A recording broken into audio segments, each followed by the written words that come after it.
Lettuce chips nga gibukan sa rong grupo kan mga paraoma sa Naga City saro sa mga ipigbida sa selebrasyon kan Farmers and Fisher Folks Week sa syudad. Agri-talks o pagtukar sa man-ibaybang kaaraman siring kan crop insurance pigsa gimuman kasabay kan aktibidad. Uyan report ni Jessica Calino. Dapat mayong sayang, gabos dapat mapakinabangan. Iyan daan pigtukdo kan Naga City Agriculture Office sa grupo ni Nanay Annalyn kan Barangay Balatas. Kaya ang mga reject na dahon kan lettuce na pinatalubo sa paagi kan hydroponic, sa indang pigigibongon yan na lettuce chips.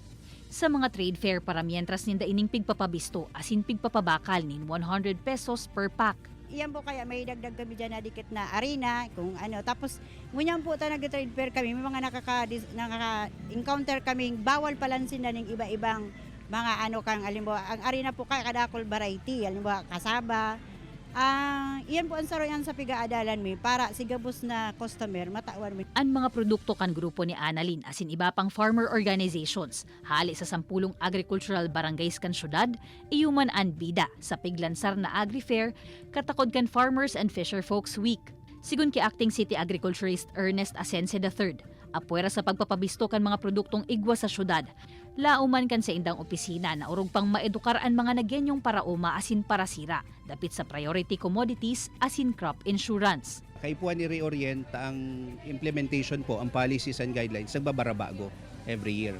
Arugon yan, dati 3 hectares sa maximum, ngunyan 2+1 na, 2 hectares plus 1.